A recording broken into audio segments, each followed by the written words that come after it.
Do you ever wonder what the difference is between something being cultural and something being spiritual?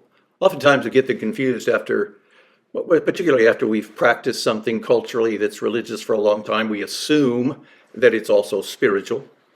But it doesn't necessarily have to be. It can be, but it doesn't have to be, and often it's not.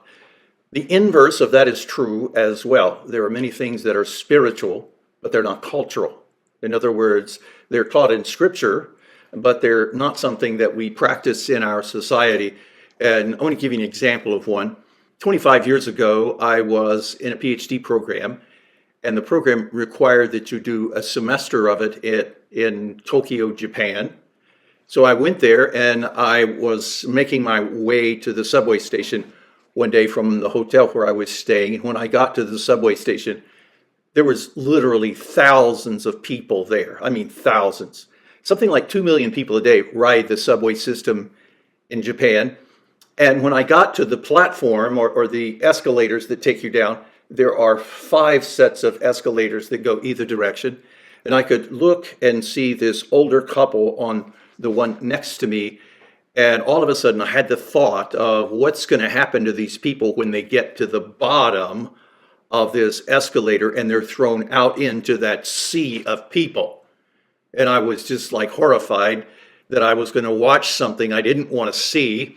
But when they got to the bottom of the escalator, it was as if Moses was opening the Red Sea. This sea of people just opened up for this elderly couple.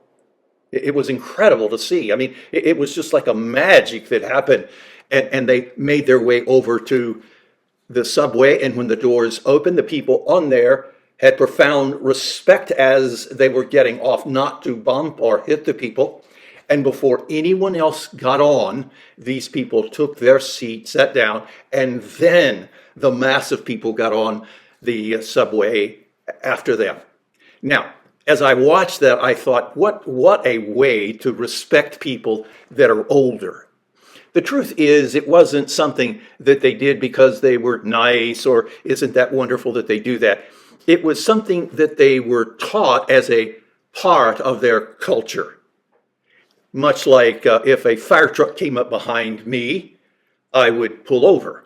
Not because I'm doing them a favor or I hope they appreciate this and isn't this nice of me, but you see, it's required that I do that. It's expected that I do that, and so I do that. That's how it is with mature people in Japan. There is an awe, there is a respect for these people that's incredible. And I've said before, if I wasn't going to age in the United States, I would do it in Japan. So you see, it's not just revered. It's not just a spiritual notion. It is a cultural notion. And believe it or not, this is one of those things that Scripture teaches us that somehow hasn't made its way into our culture. There are 53 different scriptures that talk about respecting or honoring mature people.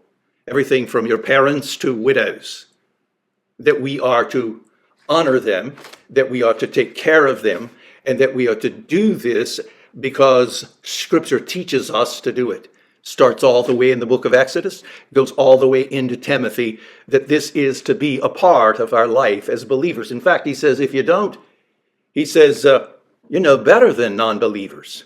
This is what we do. So it's not just culture. This is a spiritual truth that he intended for us to practice. Not only that, there is a promise that goes with it. It is a promise that our life will be good. Literally translated, it means prosperous. It'll be good in every way. It will be good. There's something about learning to respect authority as a child that serves you pretty well the rest of your life. This is something that should be in our culture because it's a truth that is found in Scripture. Now, you're thinking, yeah, you're just saying that because you're old. Yeah, probably. But there are also other things that I try to practice in my own life. These are some things that in our family we do, and I think you should do. This is something that in my family we take it literally. For instance, after my wife was sick 4 years ago, we moved into the basement of my son's house. That's what you see here.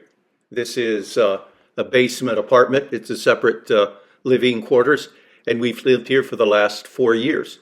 A year ago, my mother-in-law and my father live in High Point and Winston-Salem, and Joy and I bought a townhome in High Point, North Carolina, which is about 4 miles from my father, about 12 miles from her mother.